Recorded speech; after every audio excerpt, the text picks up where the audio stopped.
अर्जुन बोले, हे महाबाहो, हे अंतर्यामिन, हे वासुदेव, मैं संन्यास और त्याग के तत्व को पृथक पृथक जानना चाहता हूँ। श्री भगवान बोले, कितने ही पंडित जन तो काम्य कर्मों के त्याग को संन्यास समझते हैं तथा दूसरे विचार कुशल पुरुष सब कर्मों के फल के त्याग को त्याग कहते हैं। कई एक विद्वान ऐसा कहते हैं कि कर्म मात्र दोषयुक्त है, इसलिए त्यागने के योग्य है, और दूसरे विद्वान यह कहते हैं कि यज्ञ, दान और तप रूप कर्म त्यागने योग्य नहीं है। हे पुरुषश्रेष्ठ अर्जुन, संन्यास और त्याग, इन दोनों में से पहले त्याग के विषयों में तू मेरा निश्चय सुन, क्योंकि त्याग सात्विक, राजस और तामस भेद से 3 प्रकार का कहा गया है। यज्ञ, दान और तपरूप कर्म त्याग करने के योग्य नहीं है, बल्कि वह तो अवश्य कर्तव्य है, क्योंकि यज्ञ, दान और तप ये तीनों ही कर्म बुद्धिमान पुरुषों को पवित्र करने वाले हैं। इसलिए हे पार्थ, इन यज्ञ, दान और तपरूप कर्मों को तथा और भी संपूर्ण कर्तव्य कर्मों को आसक्ति और फलों का त्याग करके अवश्य करना चाहिए। यह मेरा निश्चय किया हुआ उत्तम मत है। निषिद्ध और काम्य कर्मों का तो स्वरूप से त्याग करना उचित ही है, परंतु नियत कर्म का स्वरूप से त्याग करना उचित नहीं है, इसलिए मोह के कारण उसका त्याग कर देना तामस त्याग कहा गया है। जो कुछ कर्म है वह सब दुख रूप ही है, ऐसा समझकर यदि कोई शारीरिक कलेश के भय से कर्तव्य कर्मों का त्याग कर दे तो वह ऐसा राजस त्याग करके त्याग के फल को किसी प्रकार भी नहीं पाता। हे अर्जुन, जो शास्त्र विहित कर्म करना कर्तव्य है, इसी भाव से आसक्ति और फल का त्याग करके किया जाता है, वही सात्विक त्याग माना गया है। जो मनुष्य अकुशल कर्म से तो द्वेष नहीं करता और कुशल कर्म में आसक्त नहीं होता, वह शुद्ध सत्व गुण से युक्त पुरुष, संचय रहित, बुद्धिमान और सच्चा त्यागी है। क्योंकि शरीरधारी किसी भी मनुष्य के द्वारा संपूर्ण त्याग से सब कर्मों का त्याग किया जाना शक्य नहीं है, इसलिए जो कर्म फल का त्यागी है वही त्यागी है, यह कहा जाता है। कर्म फल का त्याग ना करने वाले मनुष्य के कर्मों का तो अच्छा, बुरा और मिला हुआ ऐसे 3 प्रकार का फल मरने के पश्चात अवश्य होता है, किंतु कर्म फल का त्याग कर देने वाले मनुष्यों के कर्मों का फल किसी काल में भी नहीं होता।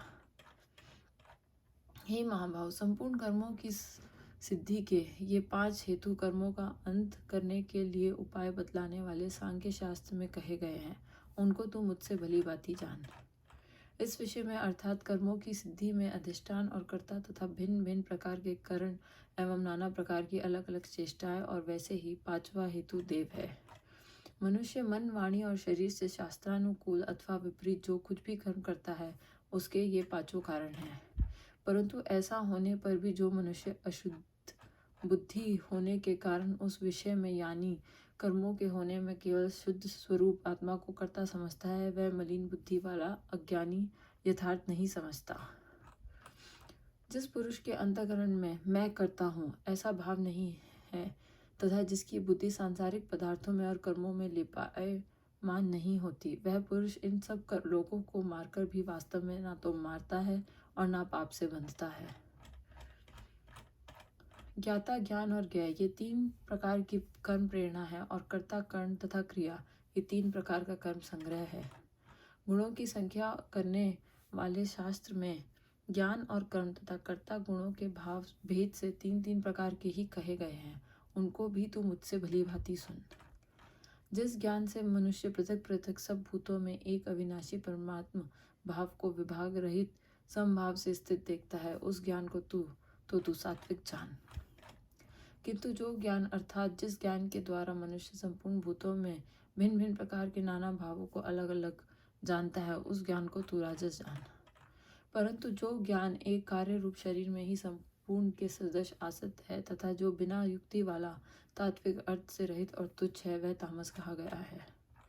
जो कर्म शास्त्र विधि से नियत किया हुआ और कर्तापन के अभिमान से रहित हो तथा फल न चाहने वाले पुरुष द्वारा बिना राग द्वेष के किया गया हो, वह सात्विक कहा जाता है।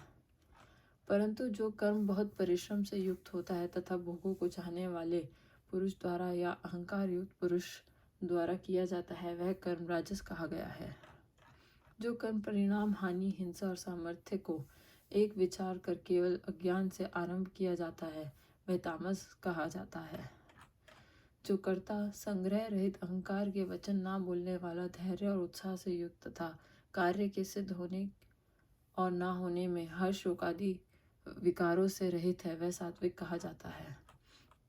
जो कर्ता आसक्ति से युक्त कर्मों के फल को चाहने वाला और लोभी है तथा दूसरों को कष्ट देने के स्वभाव वाला अशुद्धाचारी और हर शोक से लिप्त है, वह राजस कहा गया है। जो कर्ता अयुक्त शिक्षा से रहित घमंडी धूर्त और दूसरों की जीविका का नाश करने वाला तथा शोक करने वाला आलसी और धीर सूत्री है, वह तामस कहा जाता है। हे धनंजय, अब तू बुद्धि का और धृति का भी गुणों के अनुसार 3 प्रकार का भेद मेरे द्वारा संपूर्णता से विभाग पूर्वक कहा जाने वाला सुन। हे पार्थ, जो बुद्धि प्रवृत्ति मार्ग और निवृत्ति मार्ग को, कर्तव्य और अकर्तव्य को, भय और अभय को तथा बंधन और मोक्ष को यथार्थ जानती है, वह बुद्धि सात्विकी है। हे पार्थ, मनुष्य जिस बुद्धि के द्वारा धर्म और अधर्म को तथा कर्तव्य और अकर्तव्य को भी यथार्थ नहीं जानता, वह बुद्धि राजसी है। हे अर्जुन, जो तमोगुण से घिरी हुई बुद्धि अधर्म को भी यह धर्म है ऐसा मान लेती है तथा इसी प्रकार अन्य संपूर्ण पदार्थों को भी विपरीत मान लेती है, वह बुद्धि तामसी है। हे पार्थ, जिस अव्यभिचारिणी धारण शक्ति से मनुष्य ध्यान योग के द्वारा मन प्राण और इंद्रियों की क्रियाओं को धारण करता है, वह धृति सात्विकी है। परंतु हे प्रथापुत्र अर्जुन, फल की इच्छा वाला मनुष्य जिस धारण शक्ति के द्वारा अत्यंत आसक्ति से धर्म अर्थ और कामों को धारण करता है, वह धारण शक्ति राजसी है। हे पार्थ, दुष्ट बुद्धि वाला मनुष्य जिस धारण शक्ति के द्वारा निद्रा भय चिंता और दुख को तथा उन्मत्तता को भी नहीं छोड़ता अर्थात धारण किए रहता है, वह धारण शक्ति तामसी है। हे भरत श्रेष्ठ, अब 3 प्रकार के सुख को भी तू मुझसे सुन। जिस सुख में साधक मनुष्य भजन ध्यान और सेवादि के अभ्यास से रमण करता है और जिससे दुखों के अंत को प्राप्त हो जाता है, जो ऐसा सुख है वह आरंभ काल में यद्यपि विष के तुल्य प्रतीत होता है परंतु परिणाम में अमृत के तुल्य है। इसलिए हे परमात्मा, विषयक बुद्धि के प्रसाद से उत्पन्न होने वाला सुख सात्विक कहा गया है। जो सुख विषय और इंद्रियों के सहयोग से होता है वह पहले भोग काल में अमृत के तुल्य प्रतीत होने पर भी परिणाम में विष के तुल्य है, इसलिए वह सुख राजस कहा गया है। जो सुख भोग काल में तथा परिणाम में भी आत्मा को मोहित करने वाला है, वह निद्रा आलस्य और प्रमाद से उत्पन्न सुख तामस कहा गया है। पृथ्वी में या आकाश में अथवा देवताओं में तथा इनके सिवा और कहीं भी ऐसा कोई भी सत्व नहीं है जो प्रकृति से उत्पन्न इन तीनों गुणों से रहित हो। हे परंतप, ब्राह्मण क्षत्रिय और वैश्यों के तथा शूद्रों के कर्म स्वभाव से उत्पन्न गुणों द्वारा विभक्त किए गए हैं। अंतःकरण का निग्रह करना, इंद्रियों का दमन करना, धर्म पालन के लिए कष्ट सहना, बाहर भीतर से शुद्ध रहना, दूसरों के अपराधों को क्षमा करना, मन इंद्रिय और शरीर को सरल रखना, वेद शास्त्र ईश्वर और परलोक आदि में श्रद्धा रखना, वेद शास्त्रों का अध्ययन अध्यापन करना और परमात्मा के तत्व का अनुभव करना, ये सब के सभी ब्राह्मण के स्वाभाविक कर्म हैं। शूरवीरता तेज धैर्य चतुरता और युद्ध में ना भागना, दान देना और स्वामी भाव, यह सब के सभी क्षत्रिय के स्वाभाविक कर्म हैं। ख्याति गोपालन क्रय विक्रय रूप सत्य व्यवहार, ये वैश्य के स्वाभाविक कर्म है तथा सब वर्णों की सेवा करना शूद्र का भी स्वाभाविक कर्म है। अपने अपने स्वाभाविक कर्मों में तत्परता से लगा हुआ मनुष्य भगवत प्राप्ति रूप परम सिद्धि को प्राप्त हो जाता है। अपने स्वाभाविक कर्म में लगा हुआ मनुष्य जिस प्रकार से कर्म करके परम सिद्धि को प्राप्त होता है, उस विधि को तू सुन। जिस परमेश्वर से संपूर्ण प्राणियों की उत्पत्ति हुई है और जिससे यह समस्त जगत व्याप्त है, उस परमेश्वर की अपने स्वाभाविक कर्मों द्वारा पूजा करके मनुष्य परम सिद्धि को प्राप्त हो जाता है। अच्छी प्रकार आचरण किए हुए दूसरे के धर्म से गुण रहित भी अपना धर्म श्रेष्ठ है, क्योंकि स्वभाव से नियत किए हुए स्वधर्म रूप कर्म को करता हुआ मनुष्य पाप को नहीं प्राप्त होता। अतएव है कुंती पुत्र, दोषयुक्त होने पर भी सहज कर्म को नहीं त्यागना चाहिए, क्योंकि धुएं से अग्नि की भांति सभी कर्म किसी न किसी दोष से युक्त है। सर्वत्र आसक्ति रहित बुद्धि वाला, स्पृहा रहित और जीते हुए अंतःकरण वाला पुरुष सांख्य योग के द्वारा उस परम नैष्य कर्म सिद्धि को प्राप्त होता है जो कि ज्ञान योग की परानिष्ठा है। ऐसे उस नैष्कर्म सिद्धि को जिस प्रकार से प्राप्त होकर मनुष्य ब्रह्म को प्राप्त होता है, उस प्रकार को हे कुंती पुत्र तू संक्षेप में ही मुझसे समझ। विशुद्ध बुद्धि से युक्त तथा हल्का, सात्विक और नियमित भोजन करने वाला, शब्दादि विषयों का त्याग करके एकांत और शुद्ध देश का सेवन करने वाला, सात्विक धारण शक्ति के द्वारा अंतःकरण और इंद्रियों का संयम करके मन, वाणी और शरीर को वश में कर लेने वाला, राग द्वेष को सर्वथा नष्ट करके भली भांति दृढ़ वैराग्य का आश्रय लेने वाला तथा अहंकार, बल, घमंड, काम, क्रोध और परिग्रह का त्याग करके निरंतर ध्यान योग के परायण रहने वाला, ममता रहित और शांति युक्त पुरुष सच्चिदानंद घन ब्रह्म में अभिन्न भाव से स्थित होने का पात्र होता है। फिर वह सच्चिदानंद घन ब्रह्म में एक ही भाव से स्थित प्रसन्न मन वाला योगी ना तो किसी के लिए शोक करता है और ना किसी की आकांक्षा ही करता है। ऐसा समस्त प्राणियों में संभाव वाला योगी मेरी पराभक्ति को प्राप्त हो जाता है।